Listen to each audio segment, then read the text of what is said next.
In November 2000, Birmingham became the hunting ground for one of England's most brutal spree killers. 3 women, Jodie Hyde, Rosemary Corcoran, and Carol Jordan, were murdered within just 4 days by a man they trusted. Philip Smith worked at the Rainbow pub where 2 victims met their killer, appearing helpful and harmless while harboring deadly intentions.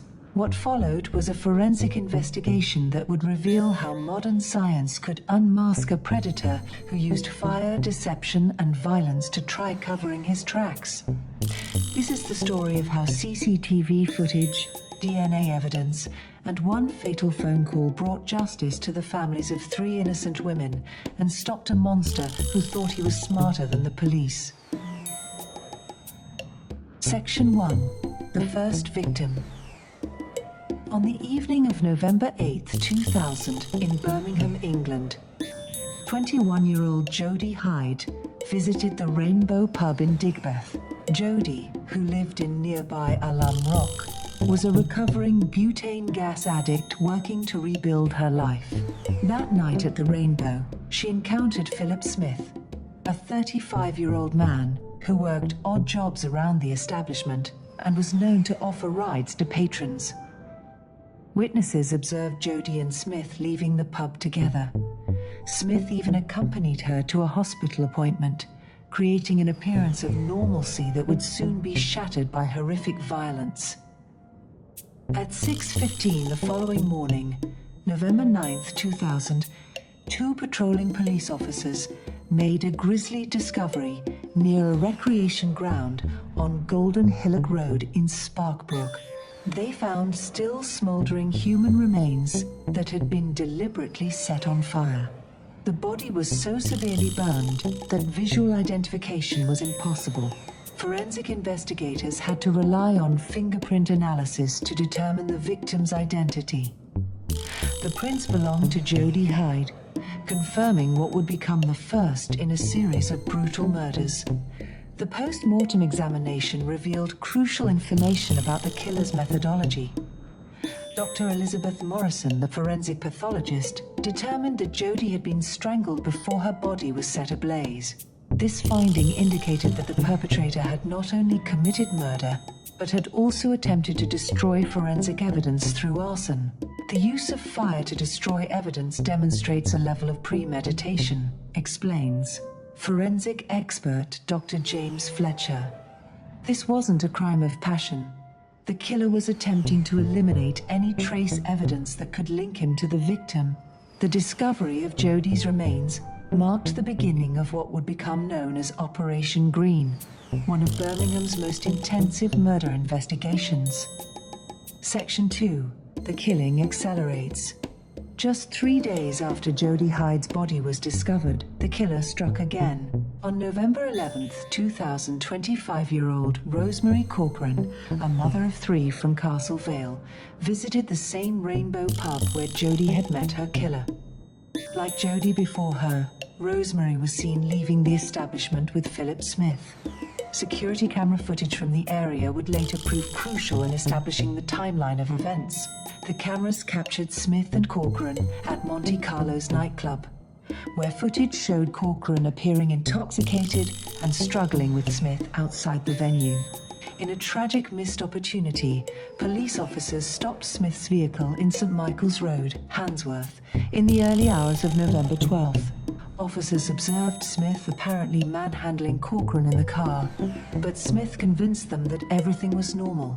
This was the last time Rosemary Corcoran was seen alive. Smith drove Corcoran to a remote location near Droitwich Spa in Worcestershire, where he brutally murdered her. The attack was so savage that it left tire marks on her body. Her injuries were so extensive that her face was unrecognizable. At 8:30 on the morning of November 12th, a dog walker discovered Corcoran's body near the Robin Hood pub in Droitwich. The level of violence was unprecedented, even for experienced investigators. 20 minutes later, at 8:50 that same morning, another body was found on Parkland, next to Bell Barn Road in Lee Bank, Birmingham. The victim was 39-year-old Carol Jordan, a care worker and mother of 6 from Balsall Heath. Carol's murder differed from the previous two killings. As Smith was returning to Birmingham from murdering Corcoran, he struck Carol with his vehicle, fracturing her hip. Fearing that she could identify him as the driver, Smith moved her to another location and beat her to death with such ferocity that dental records were required for identification. The discovery of two bodies within 20 minutes of each other confirmed investigators' worst fears. They were dealing with a spree killer who was escalating rapidly. Section 3. The investigation intensifies. The rapid succession of 3 brutal murders prompted the launch of Operation Green, led by Sir Edward Crewe, Chief Constable of West Midlands Police. The investigation mobilized unprecedented resources, 100 police officers and 50 support staff from both West Midlands and West Mercia forces. The breakthrough came from an unexpected source. On November 13, 2000, at 4 o'clock in the afternoon, Philip Smith telephoned Castlevale Police Station. He told officers he wished to make a statement about Rosemary Corcoran's disappearance. This phone call was highly significant. For one crucial reason, Corcoran's body had not yet been positively identified by police. Smith's specific knowledge of her disappearance immediately raised red flags among investigators. When a suspect contacts police before a victim has been officially identified, it's often a sign of guilty knowledge, explains criminal psychologist Dr. Sarah Matthews. The perpetrator may feel compelled to insert himself into the investigation, believing he can control the narrative. Within an hour of his phone call, Smith presented himself at the police station, claiming he wanted to help with the inquiry. His statement contained several key elements that investigators would later prove false. Smith admitted to being with Corcoran at the Rainbow Pub and another establishment called the Kerryman. He claimed they then went to Monte Carlo's nightclub, where he alleged Corcoran was confronted by a teddy boy. According to Smith's fabricated account, when Corcoran refused his offer to take her home, he simply left her at the club. This statement would prove to be Smith's undoing, as investigators had access to security footage that directly contradicted his version of events. Section 4. Building the case. While Smith was providing his false statement, forensic investigators were methodically building what would become an overwhelming case against him. The investigation was coordinated by Martin Whitaker from the Forensic Science Service in Birmingham, who described the evidence as creating a spider's web with Smith trapped at its center. The CCTV evidence was particularly damning. Investigators reviewed hundreds of hours of security footage from across Birmingham and surrounding areas. The cameras captured Smith's distinctive vehicle at multiple locations connected to all 3 murders. Footage showed Jodie Hyde exiting Smith's car to visit a chemist, with Smith waiting nearby. Other cameras recorded Smith purchasing gasoline close to where Hyde's body was later discovered.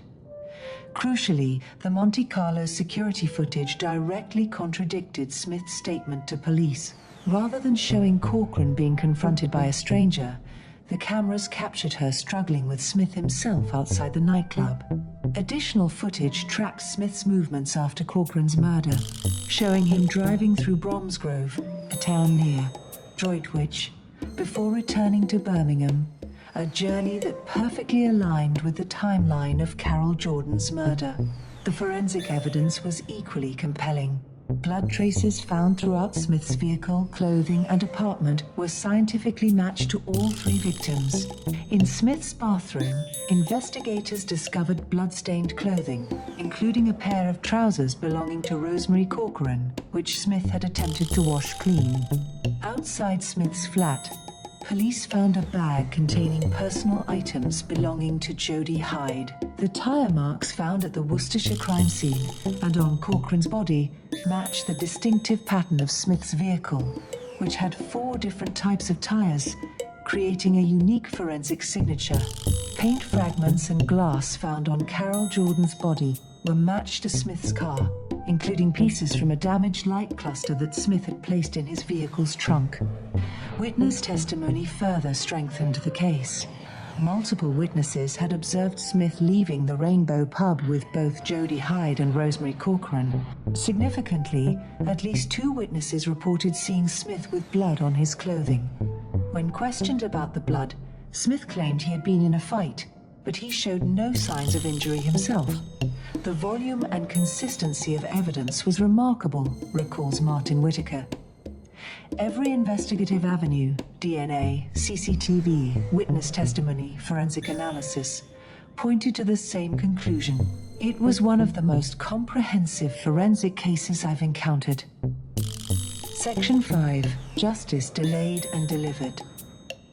On November 17, 2000, Philip Smith was charged with Rosemary Corcoran's murder and remanded in custody the following day. After further investigation, he was additionally charged with the murders of Jodie Hyde and Carol Jordan on November 30th. Smith's trial began at Leicester Crown Court on July 3, 2001. Despite the overwhelming evidence against him, Smith initially pleaded not guilty to all 3 murder charges. The prosecution, led by Tim Raggett QC, presented what he described as powerful and compelling scientific evidence linking Smith to the killings. Smith's defense team, headed by Rachel Brand QC, attempted to discredit the forensic findings. They claimed that police had tampered with evidence to explain the blood traces on Smith's clothing. The defense also offered an implausible explanation for Corcoran's trousers found at Smith's residence, suggesting they were among stolen items from outside an Oxfam charity shop. The trial took a dramatic turn on July 17th during Smith's cross-examination. Smith complained of feeling unwell, experiencing chest and eye pain, later attributed to a panic attack. When proceedings resumed, Smith made an unexpected declaration. "I want to change my plea. I'm fed up with this. I want to change my plea." On July 18, 2001, Smith formally pleaded guilty to all 3 murders and was immediately sentenced to life imprisonment. Judge Rafferty delivered a scathing condemnation. "You robbed 3 innocent ladies of their lives. The brutality of these ladies' deaths, designed by you to evade discovery, showing the coldness with which you dispatched them, is appalling." Section 6. Unanswered questions.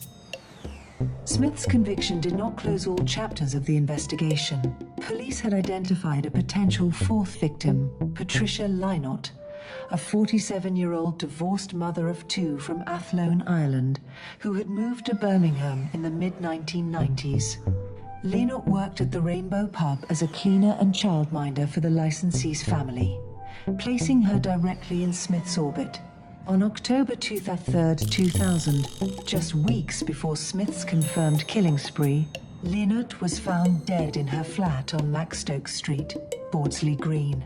Initially, her death was attributed to natural causes, and a preliminary post-mortem failed to establish a definitive cause of death. However, Smith's connection to the Rainbow pub and his subsequent crimes prompted a re-examination of Lynott's case. In March 2001, in a joint operation between West Midlands Police and the Irish Guard I, Lynott's body was exhumed from a cemetery in Athlone for a second post-mortem examination conducted by Ireland's state pathologist. Despite intensive investigation by 4 pathologists, the results remained inconclusive.